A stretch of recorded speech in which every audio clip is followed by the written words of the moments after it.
Bienvenidos a La Otra Realidad. El tema de hoy es comprometido. Puede herir susceptibilidades e incluso escandalizar a más de uno. Sin embargo, no es nuestra intención. Vamos a ocuparnos de Jesús. Lo haremos desde la perspectiva histórica, desde la perspectiva social, incluso desde la perspectiva filosófica, pero no desde la religiosa. Lo mismo que Krishna, que Buda o que Quetzalcóatl, Jesús es ya un personaje universal, un arquetipo. Pero como ellos también fue un hombre, una persona de la que ignoramos casi todo. Lo que nos ha llegado sobre él, sobre su vida, es lo que figura en los evangelios, y estos tienen un carácter más piadoso que biográfico. De hecho, entre los 4 evangelistas hay contradicciones, hay lagunas, hay datos históricos que no corresponden con la realidad. Es decir, vamos a ocuparnos del hombre, dejando aparte su supuesta divinidad, que ese es un tema de fe y no de raciocinio. Como es habitual, antes de entrar en el coloquio, vamos a ver la primera parte de un documental que hemos preparado para hoy.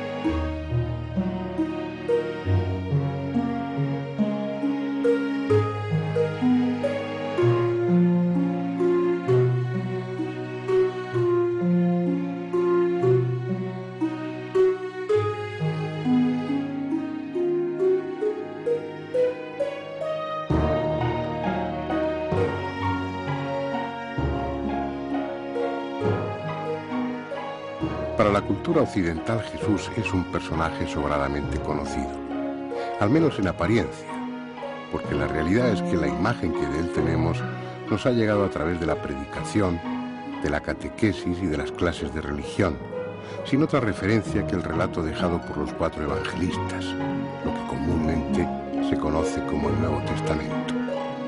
Esa imagen habitual está construida sobre una serie de tópicos que podrían resumirse en el siguiente esquema. Jesús nació en Belén de Judá a finales del reinado de Herodes el Grande. Como sus padres, era de la estirpe de David, aunque fue concebido de forma milagrosa. Su madre, María, recibió la visita del Espíritu Santo que la cubrió con su sombra, de modo que quedó encinta sin perder su virginidad. De esa manera Jesús tuvo una doble naturaleza, divina y humana.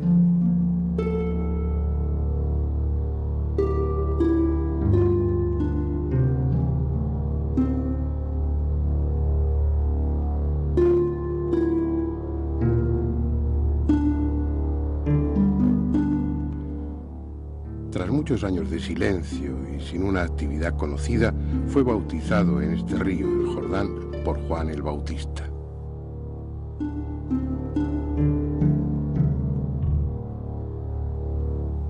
Inmediatamente después se refugió aquí, en el Monte de la Cuarentena, también conocido como Monte de las Tentaciones, a las afueras de Jericó.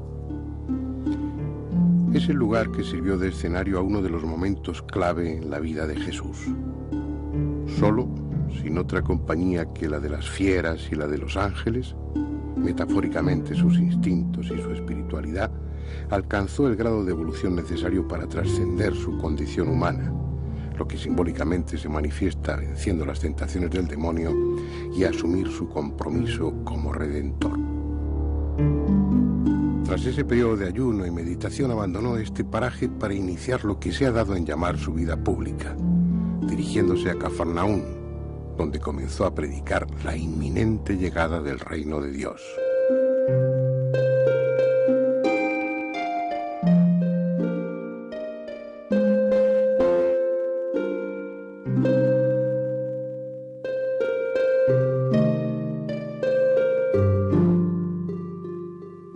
Según lo que de él se nos cuenta en los evangelios, desde los primeros momentos su actividad predicadora estuvo acompañada de la realización de todo tipo de prodigios y milagros, especialmente sanaciones. Leprosos, ciegos, paralíticos, sordomudos, enfermos de toda condición se beneficiaron de sus extraordinarios poderes. Algunos de esos milagros, como el que realizó aquí en Caná, convirtiendo el agua en vino durante una boda, pueden parecer más populistas que necesarios, si es que no se trata de metáforas con un significado más profundo.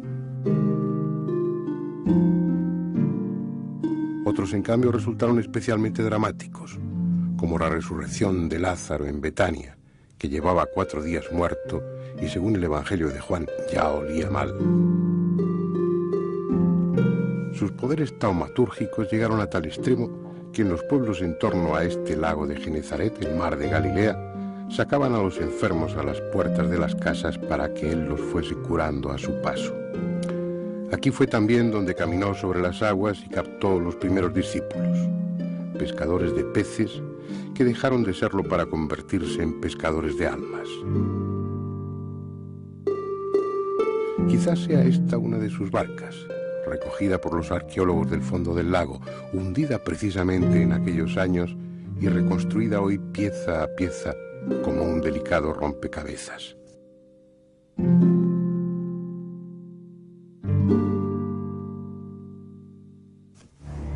Ese esquema de vida aprendido en escuelas y catequesis nos habla también de su entrada triunfal en Jerusalén, conmemorada cada año en el Domingo de Ramos por centenares de peregrinos que recorren la ciudad en procesión.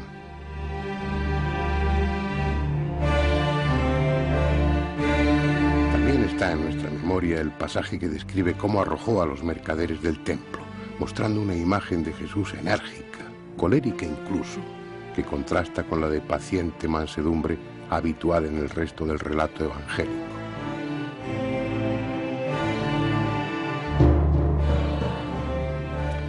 Ese mismo esquema, innumerables veces repetido y por todos aceptado, nos dice que aun siendo el Mesías que el pueblo esperaba, su mensaje resultó tan distinto y desestabilizador para las jerarquías judías que éstas intrigaron hasta conseguir que las autoridades romanas lo detuvieran. La noche en el huerto de Getsemaní, la traición de Judas y finalmente su condena por parte de un gobernador pusilánime, Poncio Pilato, que sin creerle culpable le envió a la cruz para satisfacer a los perversos miembros del Sanedrín.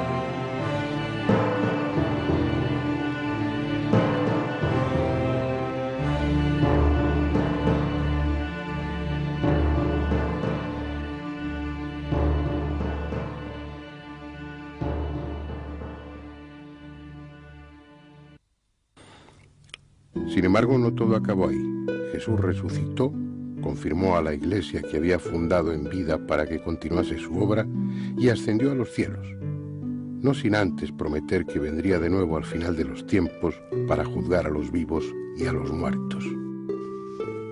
Esa es, en síntesis, la idea que comúnmente se tiene de Jesús y la que aceptan sin crítica los creyentes. Sin embargo, desde el punto de vista histórico y atendiendo a la realidad de los hechos y no a su aspecto religioso, la figura de Jesús es en gran medida una incógnita.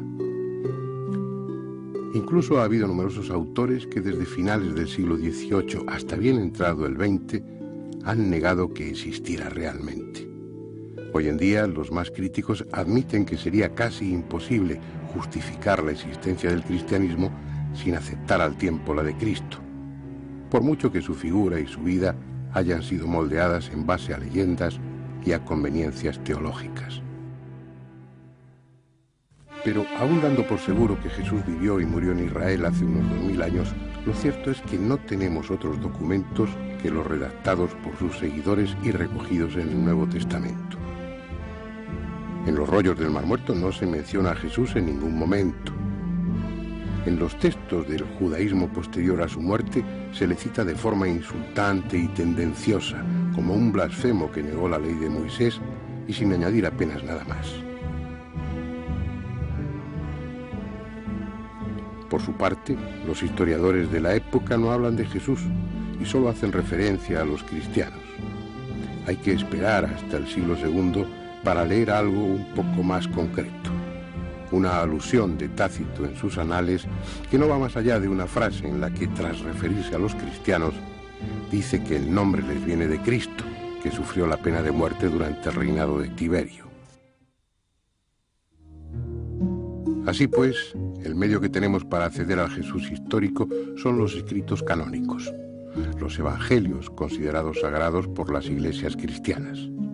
Aunque se trate de literatura piadosa, obviamente no objetiva y adaptada a fines ejemplarizantes, son los textos que más se acercan cronológicamente a la vida de Jesús. Los 4 evangelistas, Marcos, Mateo, Lucas y Juan, no conocieron personalmente al Nazareno y escribieron a partir de la tradición oral. Cada uno por su cuenta recibieron un legado a base de anécdotas, relatos fragmentados, con frecuencia contradictorios, y en ocasiones poco más que frases sueltas. Con esa información tuvieron que elaborar una historia coherente, sin duda verídica en lo sustancial, y ordenarla cronológicamente, situándola en el marco histórico y geográfico supuestamente correcto. Como veremos después, una tarea semejante no puede estar exenta de errores.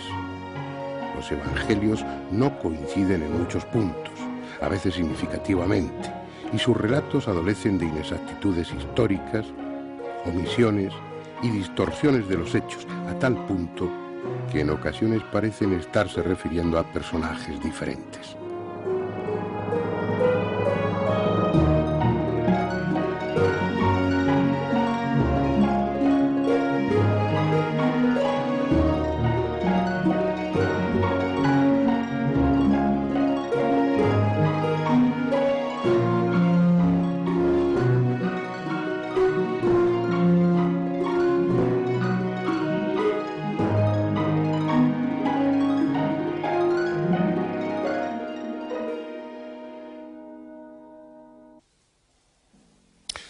Bien, vamos a ver a nuestros invitados de hoy, comenzando por la derecha. Antonio Piñero, que ya le conocen, ya ha estado en otra ocasión en este coloquio. Él es catedrático de Lengua y Literatura del Cristianismo Primitivo por la Universidad Complutense. En la universidad. En la Universidad Complutense. Yo me había aprendido lo de la filología neotestamentaria y no me lo dejas decir nunca, que eras catedrático es que no lo entiende la gente, aunque es verdad. Bueno, es una de tus especialidades, el cristianismo, tus libros, bueno, has escrito muchos, pero sobre el origen del cristianismo tienes uno, otros sobre las fuentes del cristianismo, otros sobre el propio Jesús, dedicado fundamentalmente a los evangelios apócrifos, y pienso que vas a aportar mucha materia para este coloquio. A veremos. Muy bien. Bueno. Espero. Jorge Manuel Rodríguez, que también has estado con nosotros cuando estuvimos hablando de la Sábana Santa. Él es vicepresidente primero del Centro Español de Sindonología, además de profesor de Derecho Civil en la Universidad de Valencia. O sea que al estar en el Centro de Sindonología y ocupar un cargo como el tuyo, la figura de Jesús también te tiene que ser muy familiar, supongo. Claro, ¿no? Efectivamente, aunque no es nuestro objetivo directo, pero la verdad es que el interés por la figura de quien se supone que es el que está en la Sábana Santa, lógicamente es algo connatural. Como yo decía en la introducción, aquí no vamos a tocar, o lo menos posible, el aspecto religioso, sino que vamos a ocuparnos del aspecto humano, del aspecto social, del aspecto histórico. Y bueno, lo de la Sábana Santa no contradice para nada lo que aquí vayamos a exponer. Salvador Freixedo, ya casi, no voy a repetir lo mismo que he dicho en tantas otras intervenciones de él, es súper conocido, especialista en estas cuestiones, con multitud de libros, y que además, bueno, en este caso concreto, pues nos ayuda el que él sea teólogo, el que haya sido jesuita durante 30 años, y bueno, la figura de Jesús pues también es más que conocida para él, ¿no? Así es. Sí. dediqué mi vida, fíjate, 30 años más o menos primero a aprender quién era ese personaje y después a predicarlo. Bien. Honestamente. Bueno, me parece bien. Andrés Averasturi, que... ¿Y qué decir de mí? Nada. Porque una semana más aquí estamos. Así ya no digas nada. Afortunadamente para nosotros. Y que no se te ocurra faltar ni una sola. Yo no sé cuáles son tus creencias, pero la figura de Jesús supongo que también ha despertado tu interés. Claro. El mío también.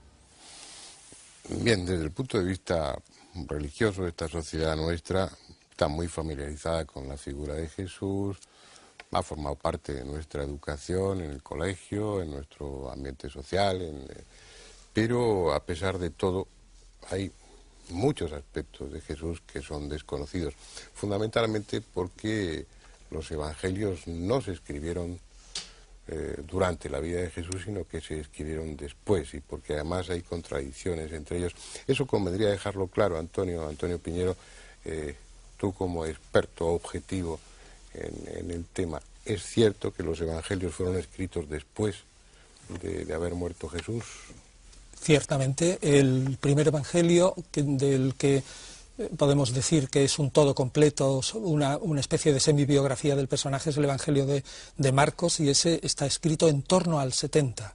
En las últimas introducciones al Nuevo Testamento dentro del ámbito católico, digamos que suelen ser las que intentan acercar más hacia el personaje Jesús este escrito, lo más pronto que se pone es en torno al 67-68, pero en general, o sea, 40 años más tarde, decir, 40 años más tarde. Casi con toda probabilidad, los evangelistas no conocieron personalmente Eso es seguro. a Jesús. Eso es seguro. Es decir, para construir esa biografía de Jesús que figura en los evangelios, tuvieron que basarse en tradiciones, en relatos y en lo que contaron personas mayores que lo habían conocido. Exactamente así, y eso lo dice San Lucas claramente al principio de su evangelio, que él tiene fuentes escritas, una de ellas es el mismo Marcos, y otra que él iba hablando con lo que él llama ministros, y testigos de la palabra, o testigos visuales, y que de ahí sacaba una serie de cosas y él las escribía en orden. Es decir, que él mismo confiesa que él no conoció a Jesús.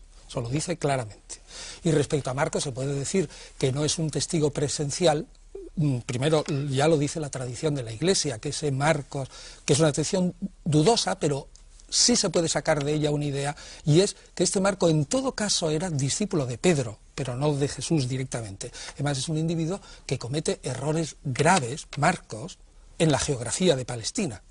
Por lo tanto, no se puede sospechar razonablemente que un individuo que anduvo por Jesús dando vueltas por toda Palestina iba a equivocarse de una manera tan radical, ¿no? Entonces se ve claramente, simplemente por su conocimiento de la geografía, que no es un testigo directo. Ya. Y bueno, lo que también parece claro, parece obvio, es que esa biografía de Jesús que figura en los evangelios es un soporte que no importa demasiado si es real o no. Por lo que cuenta en los evangelios, lo que es importante es la enseñanza, el mensaje, claro. Y colocar todo eso en torno a una persona, o dando a esa persona como fuente de ese mensaje, y situando a esa persona dentro de un contexto geográfico e histórico, eso ya es el segundo papel de los evangelios. El fundamental es transmitir un mensaje. Bueno, vamos a entrar en el coloquio, que no quiero que lo monopolicemos entre tú y yo. ¿Por dónde lo enfocamos? A mí me gustaría poner una cuádruple visión del personaje y 4 puntos de vista sobre él. El primer punto de vista yo le llamaría el punto de vista de Kriveliov, un ruso que escribió todo un libro y reunió todos los testimonios. La posición del ruso: Cristo no existió, ¿verdad? Y hay mucha gente que cree que no existió físicamente, y no solo él, sino que en la teología, para mí, teología es sinónimo de mitología. Pero hubo, por ejemplo, Bullmann, es uno de los... Eso lo dices tú, que eres teólogo. Sí, no es que yo no creía en eso. Y me gusta el tema. Yo, después de que me salieron los jesuitas, entonces cuando realmente empecé a profundizar en la teología, pero ya sin aquel arnés que tenía antes. Pero para hacer una breve mi intervención, Bullmann, por ejemplo, entre la teología protestante es uno de los más avanzados. Y llega a decir esto, que no es muy importante si Cristo existió o no existió, lo importante es la fe en Cristo. Y lo siguieron Schweitzer y gente de valer, lo cual para mí es un disparate tremendo, ¿eh? Bueno, segundo, la segunda podría ser lo que dice la posición de Antonio Piñero. ¿Qué dice Antonio Piñero? Lo dirá él, ¿verdad? Y si lo digo mal, que lo diga. Cristo fue un ser normal, nació normalmente, y luego la tradición, los biógrafos, la devoción y los siglos le fueron echando encima cosas y lo convirtieron en lo que es. Tercera posición, la de la Santa Madre Iglesia Católica, que dice lo que dice. Cristo nació de siempre, Dios, hijo de Virgen, y desde de toda la eternidad, y parecía parte de una Trinidad, etcétera, etcétera. Todo lo que sabemos, la teología de la cual yo me imbuí un año. Y por último, yo quiero poner una cosa muy personal, que no es que lo diga yo, sino que lo he descubierto muy tarde, ¿eh? Es el Cristo budista.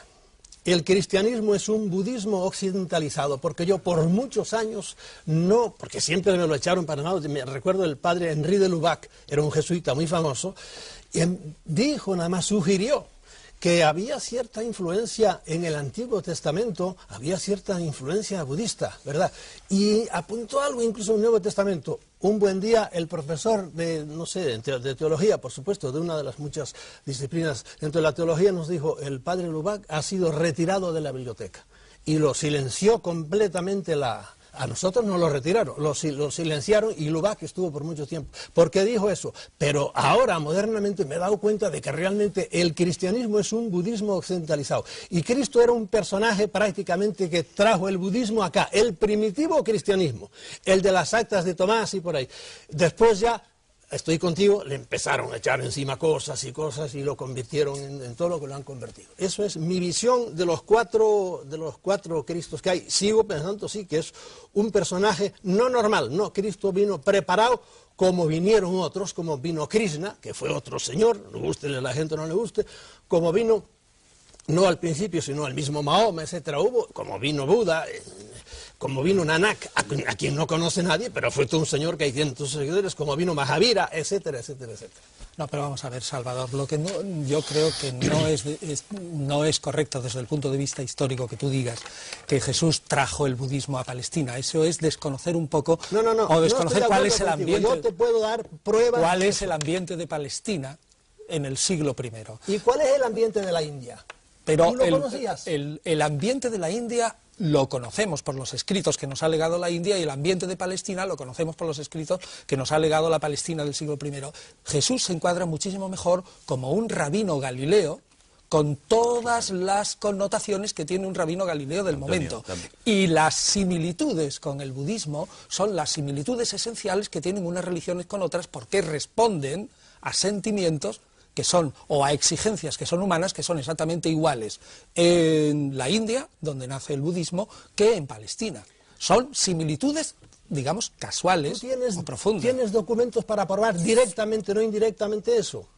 Lo que no tienes ningún solo documento. Y en cambio yo tengo muchísimos documentos que hasta ahora la Iglesia los ha ignorado totalmente. ¿Qué documentos hay para probar? Hace muy pocos años. Pero vamos a ver, ¿cómo vas a probar con documentos la relación causa-efecto de que uno copia del otro y que trae una doctrina de aquí y la pasa a Poniendo Palestina? Una columna, por ejemplo, del Dhammapada al lado de las bienaventuranzas. Y dice, ¿pero quién copió a quién?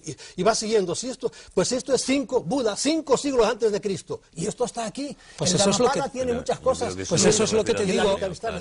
Lo que te digo, que eso pertenece al impulso esencial de todas las religiones. Hombre, que por eso se parecen. Es esencial, pero cuando lo tienes escritito aquí y lo bueno lo tienes escrito aquí, no solo una cosa, son muchísimas cosas. Pero es que ahí entran en el juego, Salvador, otros elementos, como yo he leído en los trabajos de Antonio. Y bueno, es el papel del gnosticismo dentro de la génesis del cristianismo, y el adorno, el ropaje o la vestidura que da a ese mensaje, y a través del gnosticismo sí hay. El gnosticismo es verdaderamente precristiano, esto sí que no le gusta mucho aceptarlo a la Iglesia, y que sí influye a la hora de repensar ese personaje al momento mismo de su muerte. Pues de una forma muy sintética para nuestros espectadores y para mí mismo. ¿Qué es la gnosis? ¿No? ¿Qué es la gnosis? La gnosis es un conocimiento religioso elevado, reservado a una élite. Y lo que afirma es que el ser humano tiene dos partes, una material y otra espiritual. La única que vale es la espiritual, que es una centella divina que ha caído de arriba y que aquí está presa en la materia. Viene un ser superior que le envía la divinidad con la misión de rescatar esa centella divina y llevarla al sitio de donde procede. Realmente este es el esquema gnóstico y es el esquema que se emplea para hablar luego de la misión de Jesús como Y el redentor. gnosticismo como filosofía, como religión, es anterior al No cristianismo. podemos probarlo con estrictos textos, porque no tenemos textos gnósticos precristianos, pero sí motivos precristianos, de tal modo que sí que podemos rastrear. Y el gnosticismo, efectivamente, también es lo esencial del impulso religioso humano, y en eso coincide también en parte con el budismo. Por eso ya te digo, no basta con que tú pongas un texto aquí y otro aquí para probar que este copió del otro. Claro. Simplemente se dan Bueno, pero es que te voy a decir fundamentos. más cosas, hombre. No es eso solo. O sea que Jesús, en mi opinión, no copia nada de Buda, Yo sino sí que creo que responde a unas interrogantes religiosas que se dan en la India y se dan también en Primera Palestina. cosa, ¿tú crees que Jesucristo vivió en la India algún tiempo? No. Ah, bueno, Nunca pues yo jamás. te doy los documentos. Ahora, lo que pasa ¿Pero es qué que documentos no si hay- son del siglo XVIII? ¿Quién? No, Esos no, mira, si quieres te cuento la historia. Notovich fue un ruso. Lo No conozco. hacen eso. Ustedes me están No lo cuatro admite nadie cuatro eso. evangelios que se escribieron no se sabe cuándo, y yo muy bien, yo los admito. Y resulta que como nos los tuvieron muy tapados, pues no sabíamos nada de ellos hasta que vino este individuo, fue y descubrió un día por chiripa que le hablaban de su Isa, el santo Isa, en Ladakh, al norte de la India. Entonces empezó y sacó unos documentos, llegó, publicó un libro, La vida oculta de Jesús. Fue tremendo lo que le cayó encima. Eso es sumamente Normal. inverosímil. Pero espérate, hombre, déjame acabar. Normal que le cayera de todo encima, ¿no? Bueno, entonces resulta que hubo un gran periodista, se fue hasta allá y no encontró nada absolutamente. Pero amigo mío, por lo menos 5, 6, 7, 8 años, Abhedananda, que era un gran señor oriental, pero muy colado en las universidades norteamericanas, se fue para allá, ya hablando el tibetano, porque él era hindú, y empezó a descubrir una cantidad tremenda de documentos. Y el gran Rerich es un individuo que fue un genio, y si no lo conoces de él, pues entérate quién fue.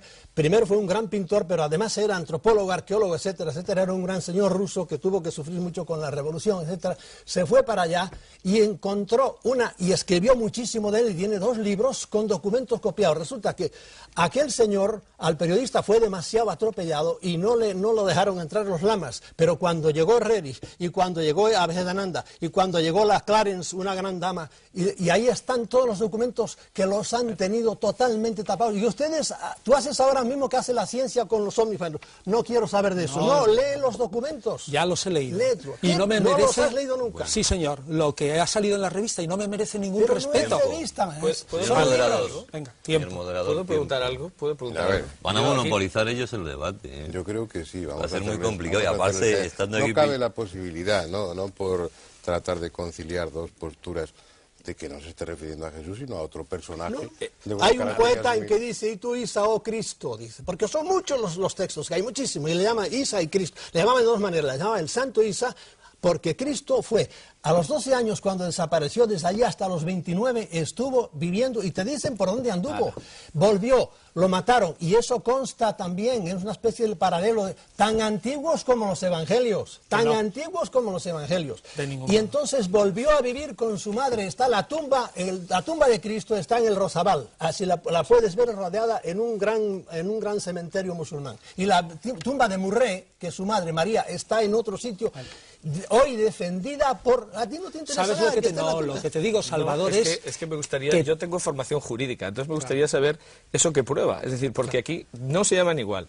¿Qué es exactamente No, lo que dicen se estos llaman, textos? hombre. O sea, quería hacer una pregunta, ¿eh? Sí. Es decir, exactamente eso, pues si yo tuviera que ser juez, que en fin, es una cosa que tiene más que ver con mi profesión, y me plantearan una serie de documentos, yo me gustaría saber exactamente qué dicen, porque claro, decir que hay documentos que dicen cosas me parece muy bien, pero concretamente ¿qué? No, pero entérate tú, porque yo te voy a traer los documentos aquí No, pero ahora. el público no Entérate, tiene por qué yo por saber muchos eso. años me taparon esos documentos hasta que me metí en ellos. A mí me gustaría- El me problema pidió está en que momento. esos documentos no aportan Claro, nada claro. a la intelección, a comprender mejor a Jesús. Totalmente, No aportan porque nada. si no los conoces, ¿cómo me estás diciendo eso? Todas las predicaciones de Cristo, ahí están, y ahí es donde te digo, Pero mira, si las esto entendemos es lo muy que vemos bien- luego en el Evangelio, y esto es la doctrina budista. No. Me parece, lo que pasa es que estáis hablando de cosas que, bueno, como ambos sois especialistas y y tenéis una formación completa e información muy completa sobre el tema, los demás nos estamos enterando casi de nada.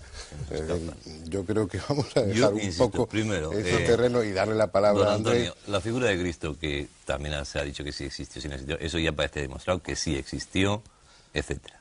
Es que es absurdo desde el punto de vista histórico negarla, porque nos plantea a los historiadores 1000 problemas más, si no hubiera existido. Basta ese argumento. Es decir, eso lo tenemos claro. Una vez que existió, y entramos en la polémica si viajó, si no viajó, hay un tiempo que realmente los evangelios no citan, que yo creo que son la gran incógnita de los evangelios, ¿no? ¿Qué ocurre desde el nacimiento hasta la vida, a la que se ha llamado vida pública de Jesús? Pues no lo citan porque como ese personaje, como decía antes, y lo ha transmitido bien mi posición, ese era un rabino, por decirlo de alguna manera, de Galilea, como otros tantos. Y por lo tanto, hasta que no empezó su vida pública, no causó la más mínima sensación. Evidente. Y por lo tanto, es que no hizo nada. No había nada que transmitir, era como otro sujeto más. Una vida cotidiana normal. Una vida corriente, como hace aquel que va a la sinagoga, se va imbuyendo de los textos sagrados y va reflexionando. O sea, que yo creo que es buscarle 5 pies al gato y que no existe, el intentar sacar de esa famosa vida oculta algo que ilumine la personalidad de Jesús. La personalidad de Jesús se ilumina suficientemente en sus rasgos generales estudiando los testimonios de los 4 evangelios. Y vale. Yo pongo otra vez de nuevo, hay documentos, estudienlos, de los 12, el Notovich escribió el libro Los años perdidos de Jesús y trataron de hundirlo y de hecho lo hundieron. ¿Y sobre qué se basaba eso? ¿En qué documentos se basaba? Los documentos que él encontró en la masería de Emis, en concreto, en Ladakh, pero es que no solo, él vio él no sabía tibetano, tenía un traductor y se lo fue copiando allí. Entonces, los frailes le dijeron, al principio no se los quería enseñar, los frailes le dijeron, pero esto es una copia, pero hay copias en pali y hay copias en bengalí y hay muchísimas copias Salvador, de los años perdidos. Y si eso fuera tan evidente, no habría una mayor publicidad de todo eso, por mucha fuerza que pudiera tener la Iglesia. Cuando Faber-Kaiser escribió su libro Jesús vivió y murió en Cachemira, fue a hablar al cardenal y dijo, voy a publicar esto. Y Faber-Kaiser, y me lo dijo a mí, creo que lo publicó en la cosa, dijo, por favor, no hable de eso, le dijo el cardenal, porque esto a nosotros nos pone patas arriba. Vamos a ver, Salvador, mira, antes decías lo de Lubac. El señor de Lubac, que tú dices que lo apartaron, es el cardenal de Lubac. La Iglesia jamás apartó a de Lubac. Bueno, eso es una cosa, es el cardenal de Lubac. Y antes no te lo he querido decir. La Iglesia yo te lo digo, yo fui jesuita, yo tenía una biblioteca, yo te he dicho, a mí me apartaron a bueno, pero vamos a de mi biblioteca, de modo que no me importa. Vamos a centrar el debate. Este personaje existe. Porque yo he dicho que de mi biblioteca, a mí me lo dijo, y eso no lo puedes rebatir tú porque eso lo viví yo. A mí me dijeron, el cardenal de los libros del padre de Lubac, como se decía el padre Congar. Y luego le hacen cardenal, ¿no? O sea, lo apartan de la biblioteca y lo hacen cardenal. Anda, pero no, pero sería cuando era cardenal ya. Pero de hecho lo echaron para un lado. Se acabó, los libros de él no. Bueno, pues, es igual, vamos a ver, mira. Este personaje lo podemos dividir en Jesús y en Cristo. Jesús, digamos, es el personaje histórico y Cristo es el personaje en cuanto Mesías, y los cristianos opinan que es Mesías, y todo lo que, en mi opinión, se le echa encima a la figura histórica. Hay un Jesús real del que nunca llegaremos a saber, es decir, cómo vivía exactamente, qué comía, qué vestido llevaba y todo eso, eso no lo podemos saber. ¿Por qué? Pues porque no tenemos ni un solo texto que nos lo diga. Solamente lo podemos adivinar a base de textos parecidos de cómo vivía la gente en el siglo I. Luego hay otro Jesús de la historia, que es más o menos... Palestina, ¿verdad? Cuando él andaba por otro sitio no estaba en Palestina. Pero que, bueno, bien, dejemos eso. Hay otro Jesús histórico... Hay otro Jesús... No pongas cosas. ¿Tú quieres hablar de la síndrome? ¿Tú qué dices tú de la...? De eso hablamos en otro programa, pero... en este, por ejemplo, el documento que dieron los alemanes diciendo este señor que estaba enterrado en esta cosa estaba vivo. ¿Qué dices tú de eso? Pues que no es que lo diga yo, es que todos los forenses que han estudiado el tema dicen que no es verdad. Pero aquellos forenses, ¿verdad? Dijeron que sí, que era cierto, ¿eh? No, pero es que no es cierto. Se dijo en base a... Tú, yo te digo lo contrario. Bueno, yo le digo, pero yo lo que quiero decir, cuando afirmo algo, intento decir por qué. Que es otra cosa que yo siempre me gusta que la gente diga, no, yo afirmo tal cosa, pero explique por qué, porque tenemos tiempo para hacerlo. Bueno, pues yo intento hacer eso. Es decir, ¿qué se dijo? Precisamente fue el año 39. Hubo alguien que dijo, sangró, luego los muertos no sangran, luego evidentemente estaba vivo. Bueno, lo que pasa es que luego los estudios forenses te dicen, si le dan a uno una lanzada en la aurícula derecha, efectivamente ahí sí hay sangre en una persona muerta, por tanto no hay ninguna contradicción. Y por otro lado, se puede distinguir perfectamente entre el líquido pulmonar, por ejemplo, que sale, o la sangre de zonas que ha sangrado estando vivo y estando muerto, y se puede distinguir perfectamente. O sea, esto no está en discusión. Eso se dijo en el año 39, cuando se había estudiado muy poco, y de las Sábanas Santas tenía una foto más o menos potable, la del año 31, y una muy antigua de lejos, de 1898, y no se había estudiado prácticamente nada.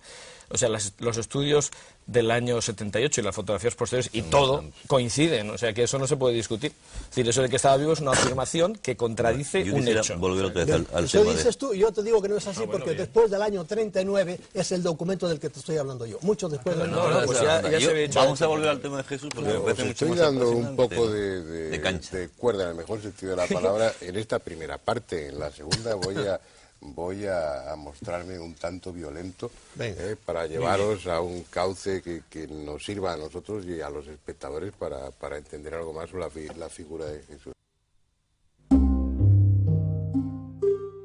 La primera incógnita sobre el Jesús de los Evangelios es la de su nacimiento. No sabemos cuándo nació. Mateo dice que fue en tiempo de Herodes. Y Lucas afirma que fue cuando el censo de César Augusto, siendo Quirino gobernador de Siria. Pero lo cierto es que Herodes murió en el año 4 antes de nuestra era, y el censo fue en el año 6 o 7 de esta era. Es decir, hay 10 u 11 años como mínimo entre ambas fechas. Uno de los dos, Mateo o Lucas, se equivoca, si es que no se equivocan uno y otro. Tampoco es cierta la matanza de los inocentes por orden de Herodes. Histórica y socialmente es un puro disparate. Los evangelistas fabricaron piadosamente un nacimiento rodeado de circunstancias extraordinarias que fuesen acordes a la grandeza del personaje. Lamentablemente no se pusieron de acuerdo al hacerlo, y además de no saber cuándo nació Jesús, ignoramos a ciencia cierta dónde. Mateo y Lucas dicen que en Belén, en tanto que Marcos y Juan sostienen que en Nazaret. Los peregrinos que acuden a Belén convencidos de que van a orar en el lugar donde nació Jesús, en la gruta que hay en la iglesia de la Natividad, se equivocan casi con toda seguridad. La tradición más sólida señala a Nazaret, tal como se dice en los evangelios de Marcos y de Juan. En todo momento Jesús es nombrado como Jesús de Nazaret y no como Jesús de Belén. Incluso en sus inicios, los primeros cristianos son conocidos como la secta de los nazarenos. La realidad es que Mateo y Lucas se inventaron lo de Belén para que la figura de Jesús se adaptase a la profecía que anunciaba la llegada del Mesías y que éste nacería en Belén de la estirpe de David. Consecuentemente, Mateo y Lucas también se inventaron una genealogía de Jesús que le hiciese descender del rey David.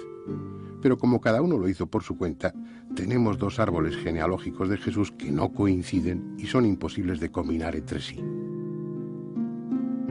Aunque la virginidad de María es dogma de fe para los católicos, tampoco los evangelistas coinciden en ese punto. Mateo y Lucas lo afirman, en tanto que Marcos y Juan no lo mencionan. A cambio, en varios pasajes se hace referencia a Jesús como hijo de José de Nazaret o simplemente como hijo de José. Incluso Mateo y Marcos aluden con toda naturalidad a los hermanos de Jesús, citando hasta sus nombres: Santiago, José, Simón y Judas. Fue solo a partir del siglo II, ya asentado el dogma de la virginidad, cuando en los evangelios apócrifos se justifica el tema diciendo que esos hermanos procedían de un matrimonio anterior de José. Tampoco históricamente la cuestión importa demasiado. Era práctica habitual en el pasado atribuir a los héroes y personajes relevantes un nacimiento virginal. Así se hizo con Buda, con Alejandro Magno, con Ciro el rey de Persia, con Apolonio de Tiana. Incluso a los dioses precolombinos, como a la Azteca Huitzilopochtli, se les asignó un nacimiento igualmente virginal. La única deducción lógica es que su nacimiento, lo mismo que su infancia y juventud, son una pura especulación redactada bastantes años después de su muerte, cuando el cristianismo empezaba a tomar cuerpo. Los pocos datos relativamente fiables son los que corresponden a su vida pública y aún así están sazonados convenientemente para mejor ajustarlos a la doctrina que sus seguidores construyeron en torno a su figura. Por ejemplo, cuando inicia su misterio en Cafarnaún, lo hace anunciando la inminente llegada del reino de Dios. Esa urgencia en su mensaje, ese aviso de algo que está a punto de suceder, es indiscutible incluso para los exégetas católicos. Os aseguro que todo se cumplirá antes de que pase esta generación. Se recoge textualmente en el Evangelio de Mateo. Se ha cumplido el plazo, el reino de Dios está cerca, anuncia en el Evangelio de Marcos. Está refiriéndose al final del mundo, al comienzo casi inmediato del anunciado por los profetas reino de Dios. ¿Qué sentido tenía entonces fundar una iglesia para continuar su obra? Su predicación es clara, hay que dejarlo todo, posesiones, trabajo, familia, porque ya no hay tiempo. Es ese el aspecto más peligroso de su mensaje para el poder establecido. El anuncio de una teocracia, el retorno del Dios Yahvé para reinar sobre Israel implicaba el fin del poder romano, el fin de las instituciones, el final de cualquier autoridad humana o material. Además, ese mensaje no surgía como algo aislado, era uno más dentro del ambiente de agitación que se vivía en Galilea. La ocupación de Roma no era solo la ocupación del país, era por encima de todo la usurpación de un poder y unos atributos que correspondían a Dios, el único rey lícito de Israel. Los movimientos de liberación de carácter más radical, como los de Yehudá ben Ezequías o Juan de Giscala, procedían también de Galilea. La campaña liderada por Jesús se inició en el momento políticamente más inoportuno. Tampoco se trataba de un movimiento puramente espiritual, en él había inevitables connotaciones políticas y también nacionalistas. La universalidad que se le ha querido dar a su mensaje poco tiene que ver con lo que en los propios evangelios se recoge. Es el mensaje de un israelita dirigido a los israelitas en el seno de las tradiciones y creencias religiosas de ese pueblo. Quizás resulte inadecuado para los creyentes, pero al margen de la fe es lo que la lectura desapasionada de los evangelios refleja y lo que, por otra parte, resulta históricamente lógico.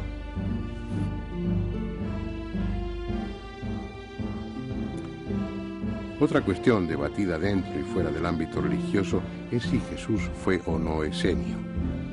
Los manuscritos del Mar Muerto, encontrados en Qumran, retratan a su fundador, el maestro de justicia, con perfiles muy parecidos a los de Jesús. Ambos se sienten profetas y guías de un grupo selecto, al que preparan por la penitencia para la venida del reino de Dios. Ambos son celosos de la ley mosaica. Ambos se enfrentan contra ciertos estamentos del judaísmo oficial. Ambos tienen un esquema dualista de la vida espiritual, reducida a la lucha de Satán contra Dios. Ambos sostienen que el fin del mundo es inmediato. Sin embargo, al final de su vida Jesús modificó su orientación inicial, ocupándose más del fondo, de lo esencial, y dando menos importancia a los detalles rituales y a los preceptos. Tal vez tuvo contactos e influencias esenias, pero si perteneció a la secta, debió retirarse de ella. Respecto a su muerte, todo parece señalar que, en contra de lo que se sugiere en los evangelios, debe atribuirse a los romanos y no a los líderes judíos. El papel mesiánico asumido por Jesús, sobre todo en su última etapa, le colocó inmediatamente en la posición de enemigo de Roma y, como tal, como revolucionario mesiánico, fue condenado a muerte. El que esa decisión favoreciera los intereses de los saduceos, que se beneficiaban de su posición de intermediarios entre el pueblo y el imperio, no quiere decir que fueran ellos los promotores de tal condena. A la postre, Aunque sólidamente argumentadas por filólogos e historiadores, estas interpretaciones aquí expuestas no resuelven plenamente el enigma. Tan solo aportan una visión diferente, más acorde a las circunstancias políticas y sociales que vivió Jesús, pero también incompleta. No es posible ya saber cómo era, cómo sentía o cómo pensaba. ¿Y acaso no importe? Su papel como arquetipo, como modelo para muchos, hace siglos que trascendió al personaje humano.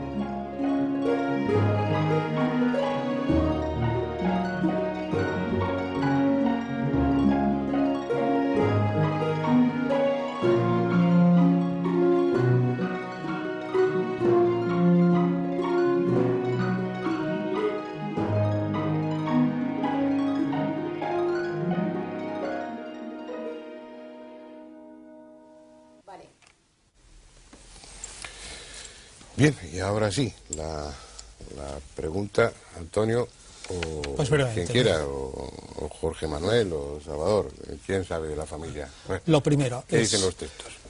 Marcos y Juan les importa o aparentemente no demuestra ningún interés por la virginidad perpetua de María. Claramente tampoco ni Mateo ni Lucas.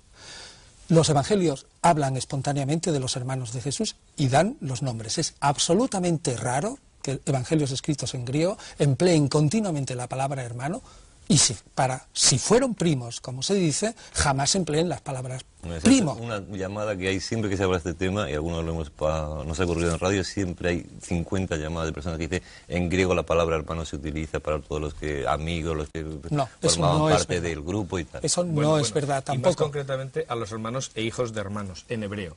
En hebreo sí hay un texto, pero ese, vamos a suponer que la gente tenga razón de que el sentido hermano tiene un sentido amplio, pero el máximo argumento es que la Iglesia primitiva no se preocupó en absoluto nada de la virginidad absoluta hasta en torno al 150, y no todos.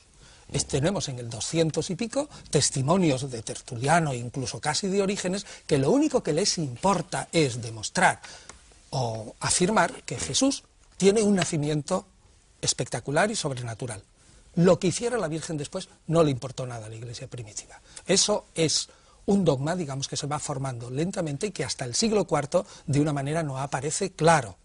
Por lo tanto, digamos, lo más espontáneo es entender los textos y admitir que los primeros cristianos creían que Jesús había sido concebido milagrosamente, pero que una vez que el héroe, que es Jesús, no los hermanos, María siguió su vida con su marido tan tranquilamente. Esa es, digamos, la intelección normal, y es, por otra parte, la intelección de todos los exegetas protestantes y los buenos católicos. No obstante, aquí el problema está en que a veces, efectivamente, lo que dice Antonio es razonable, pero no obstante hay algún argumento ajeno precisamente a la filología que puede ser interesante, y es que, por ejemplo, yo esto lo he oído alguna vez y también me parece razonable, y es que si Jesús en la cruz entrega a su madre a un amigo, eso es una irregularidad absoluta dentro de lo que es la costumbre hebrea, porque si hubiera tenido otro hermano, se hubiera quedado con sus hermanos, se acabó.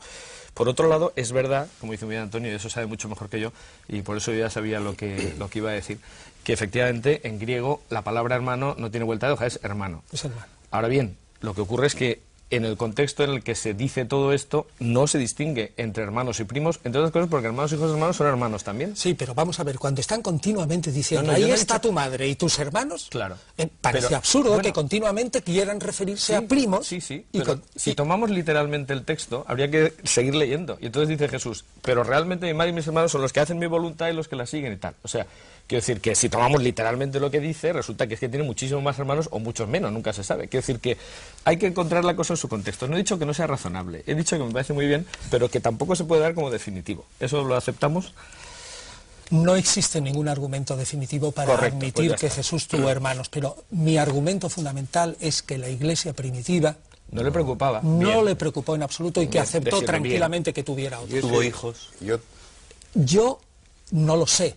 ¿Aparece en algún texto algo que puede indicar que sí los tuvo o que no los tuvo? Ninguno. Ni aparece ningún texto que sí estaba. La tradición es que no los tuvo. Sí. No, claro. Y es normal. Yo opino personalmente que ese personaje probablemente fue un personaje casado, quizás viudo, y que después se dedicó totalmente a proclamar la venida del reino de Dios, y el fin del mundo inmediato y la instauración de una nueva sociedad. Antes de entrar Como en ha ese, dicho muy bien, es una afirmación. Pero Sí, no, él lo ha dicho que lo afirma. no hay textos para... Pero un momentito, si hemos elegido este tema propio para el coloquio, no quería decir para debate, pero Es que es inevitable. debatiendo, es un tema que, bueno, que mueve sentimientos, es precisamente porque es una figura poco conocida desde un punto de vista histórico, biográfico, y con muchas lagunas en lo que se refiere, tantas que, bueno, que se suscitaba en la primera parte, pues otra interpretación, otros textos en los que se alude pues a un viaje a la India donde se habla de eso. No quiero que entremos en el tema.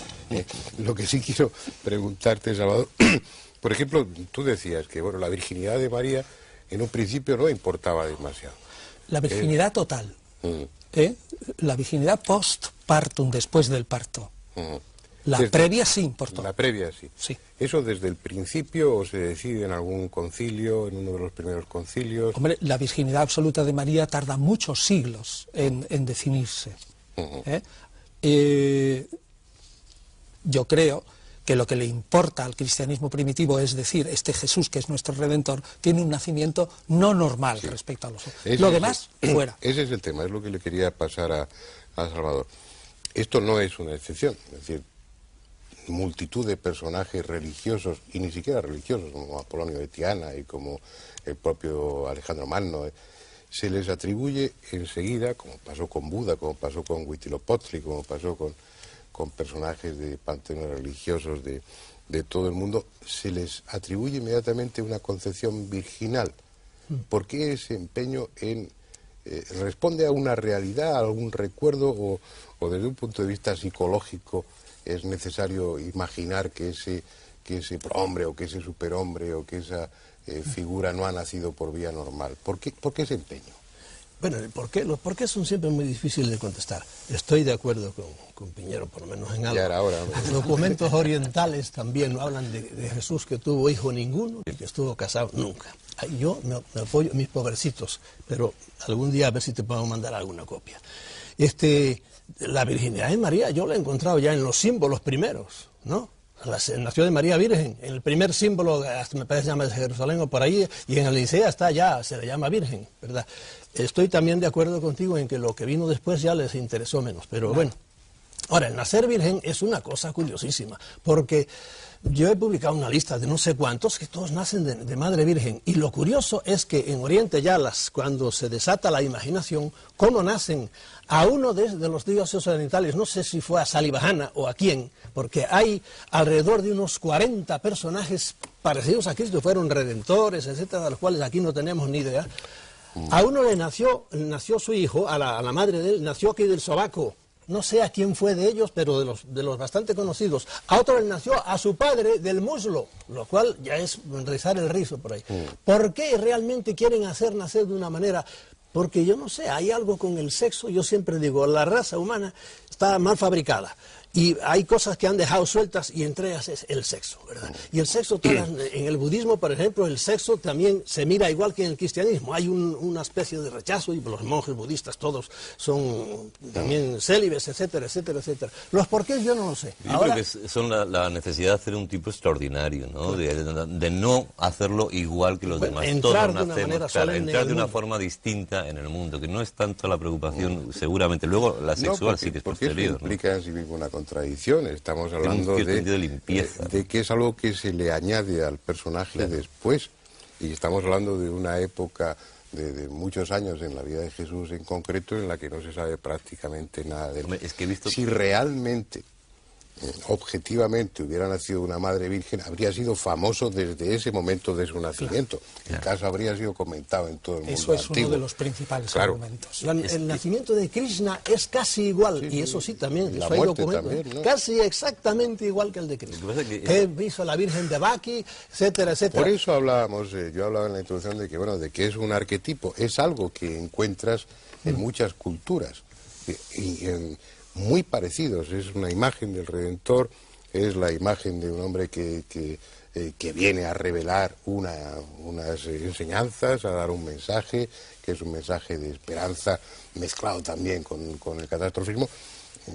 pero es casi una constante en todas las y coges a Quetzalcóatl y puedes establecer una similitud, un paralelismo con la figura de Jesús. Coges a Krishna también y coges a otros muchos personajes religiosos del mundo que lleva muchos miles de años. Me está dando allí. ganas de contar un chiste, quiero decir que... Pues puedes contarlo, mira, es que, sí, aliviamos el... En fin, no sé si, espero que nadie se lo tome a mal. Ayer, hablando precisamente de que iba a intervenir en un programa en el que lógicamente iba a salir la historicidad de Jesús, alguien me dijo una cosa que no me resisto a contarla, y es los paralelismos que existen entre el Cid y Franco, con perdón, ¿no? Es decir, porque resulta que... No, con perdón de si... Es decir, yo Franco no suelo mencionarlo mucho, ¿verdad?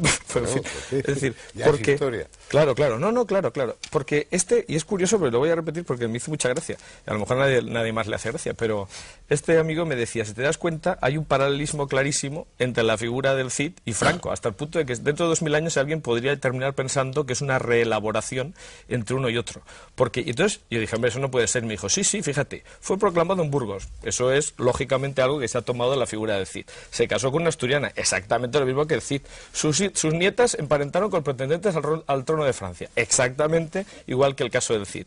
Hay del Cid referencias a que los moros le llamaban, y hay textos escritos que le llaman el perro gallego. Esto lógicamente está tomado y se ha elaborado la figura de Franco a raíz de esa otra. Es decir, que haya paralelismos, pues es muy interesante, la verdad es que puede ser muy curioso, pero como elemento de prueba, la verdad es que es un poco...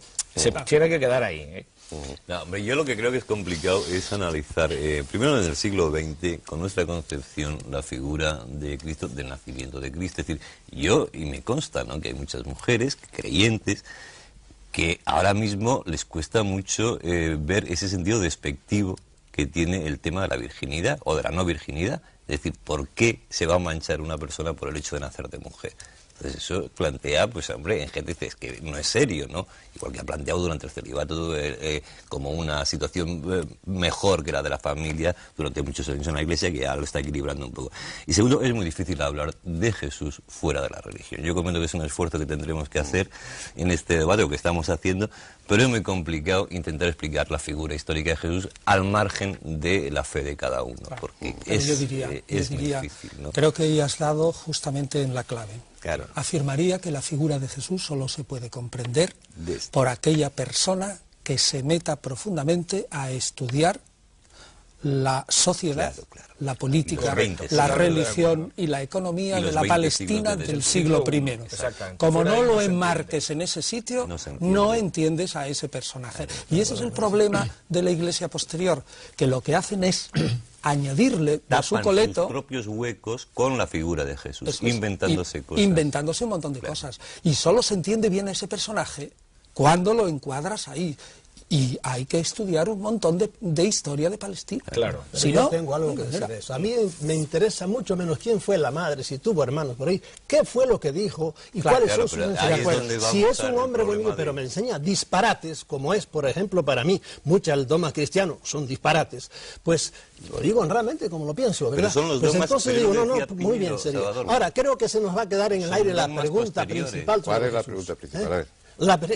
¿Es Dios o no es Dios? Y ahí entraríamos en qué es Dios. Ese no es el tema del debate. Eso es el debate. En la introducción... Óyeme, si a un individuo que dice que es Dios me le quitas eso para vamos a estudiarle, bueno, si quiere muy bien la cara que tenía por ahí, perfecto. Él nunca dijo que estamos hablando de la figura humana. Él nunca dijo que No, yo no me meto nada. Perfecto, en eso estaré de acuerdo contigo. Nunca lo dijo. Bueno, lo que pasa es que según los textos evangélicos lo condenaron por algo parecido, porque realmente fue por blasfemia, ¿no? La lectura de los textos evangélicos hay que hacerlo a un nivel y a otro nivel. Una lectura es esa. Le condenaron como, digamos, un individuo que fastidiaba a un modus de pensar judío, pero el mismo texto evangélico te dice claramente, en cuanto bajas un poquito y lees entre líneas, pero muy poco, que lo que condenaron fue por ser revolucionario contra un poder establecido que era el romano. El problema que tengo yo con esto es que eso es una interpretación. No, ahí no hay ninguna interpretación. Si no lo pone el texto... Lo pone el texto. Y lo pone el texto claramente, que es condenado por Poncio Pilato como rey de los judíos. Lógicamente. Y eso claro, es una acusación estrictamente política. Lógicamente, pero también hay que tener presente que a Poncio Pilato le importaría un pito que si le decían que era Dios, porque Poncio Pilato admitía la existencia de dioses diversos. O sea que, lógicamente... Pues es que jamás le condenan por decir eso. Bueno, claro, la autoridad romana, pero la autoridad judía, desde luego, no le resultaba indiferente. Es decir, en un momento en el que solamente citar la palabra de Dios ya era blasfemo, no se podía decir, la verdad es que, quiero decir... No es tan raro, ¿no? Es decir, y el texto lo que pone es eso. Otra cosa es que uno interprete que eso no fue la causa. Yo creo que ahí hay una gran confusión. Políticamente incorrecto en su época, incluso. Políticamente por ahí, incorrecto, claro, lógicamente, y claro, el era un juicio mensaje ante muy los romanos tiene que ser que decía que había que adecuado a su mentalidad. Aunque fuera sábado, buscar el cordero y todo aquello, se pegaba de bofetadas con todos sus colegas, en el caso de que fuera rabino y todo lo demás. Pero a los romanos les daba igual eso, bueno, no podían condenarlo por eso, yo creo que claramente los romanos no se implican y le condenan a muerte por política, porque era un problema para... Que es la acusación que se puede utilizar en ese momento, porque es que pero no no por otra. decirse Dios, le condenan por político. Lógico, pero no... Por razones políticas. Hablando de la muerte, estamos hablando de las causas de la muerte, de las circunstancias, ni siquiera tenemos claras las circunstancias del nacimiento. Yo no sé si nació en Belén o nació en Nazaret. No, ese es el problema de Jesús. No sé si realmente venía de los fariseos o no sé. Pero fíjate, Antonio, que ese es el problema de Jesús y de todos nosotros, porque yo recuerdo un artículo de Fernando Jiménez del Oso sobre el Belén en las pasadas Navidades, el disparate que es un Belén, que es un poco la idea elemental que podemos tener todos los cristianos ahora mismo. Entonces, toda la serie de incongruencias que se ponen en un Belén, desde los cerditos, creo que hablabas tú de los cerdos por allí pastando, lo del empadronamiento, todo eso, la religión que sabemos, la leyenda, no lo sé cómo llamarlo, ¿es cierta o no es cierta? No. Hubo un empadronamiento, degollaron a todos los... Nada de eso es probable históricamente. Bien, me alegro mucho que hayas dicho probable. No es probable históricamente. Has hecho una afirmación demasiado fuerte y es a la que he reaccionado. Eso nunca lo dijo, no lo sabemos. O sea, si no sabemos otra cosa tampoco podemos saberlo. No, y probablemente... Bueno, venga, eso lo admito. Verás, lo primero es muy verosímil que naciera, como tú dices, en Nazaret y no en Belén, y que más tarde... como ya existe la idea de que él es el Mesías, y hay una tradición, porque hay otras, ¿no?, sobre todo fundada en el profeta Miqueas, en el capítulo 5, de que el Mesías ha de nacer en Belén, se le hace nacer en Belén.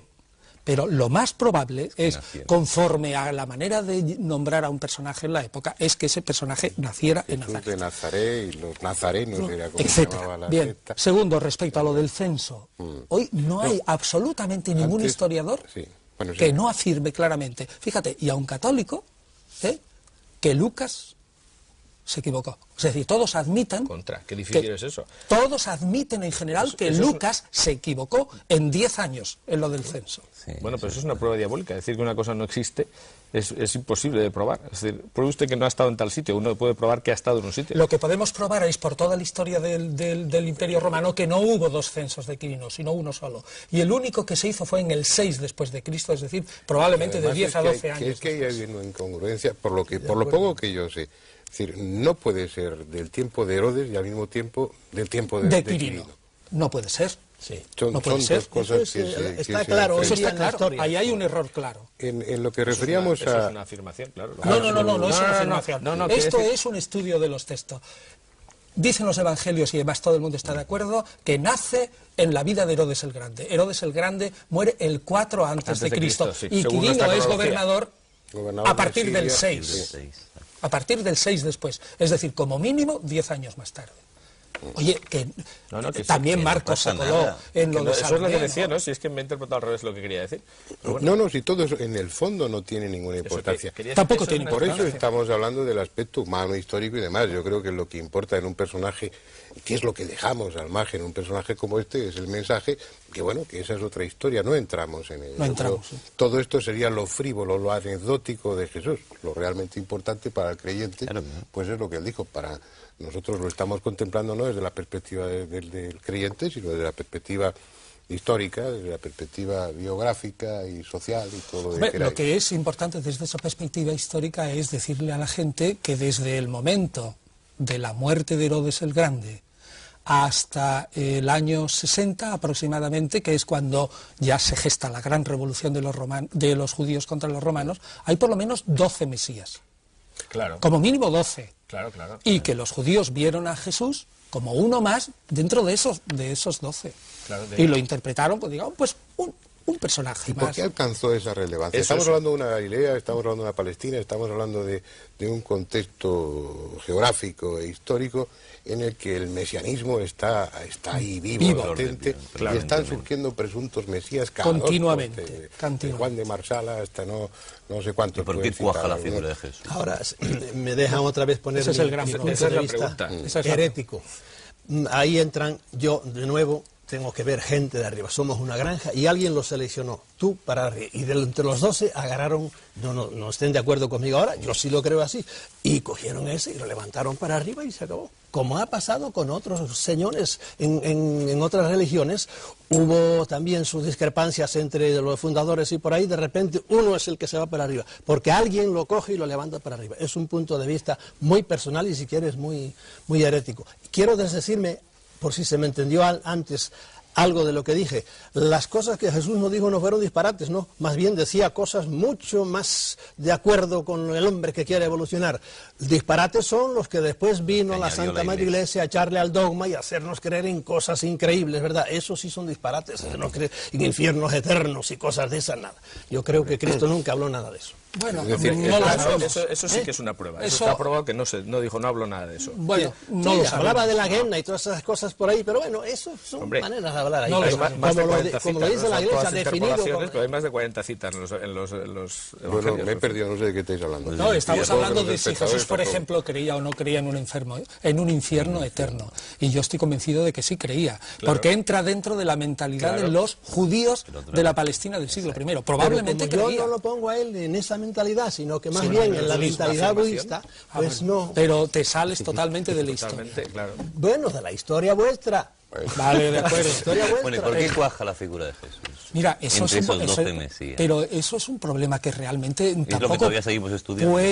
puede dar la historia como tal una solución definitiva. Yo te podría decir diversas razones. Primero, cuaja porque uno de sus seguidores es un hombre genial, que es Pablo de Tarso, y es capaz de ofrecer, desjudaizar esa figura, presentarlo como un salvador universal y satisfacer las necesidades de redención de amplias masas del imperio.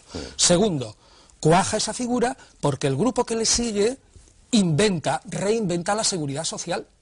Es el grupo que mejor protege a sus huérfanos y a sus viudas, y meterse dentro del cristianismo era un seguro. Tercero, cuaja también porque tiene un talante literario maravilloso. Magnífico.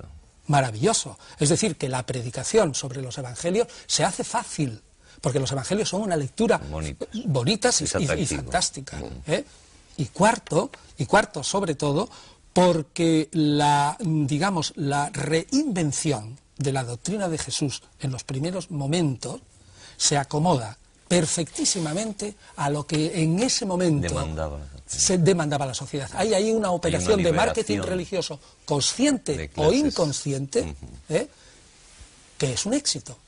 Ahora, otras razones más profundas, bueno, pues el creyente dirá que es el Espíritu Santo, pero la historia no puede meterse en eso. Vamos a ir centrando, ya nos vamos acercando a los últimos minutos. Perdona, Jorge Manuel. Primero, no está claro, no vamos a resolver las cuestiones aquí, es completamente imposible porque, pues bueno, han ocupado a mentes muy preclaras y durante muchísimo tiempo y no lo han resuelto.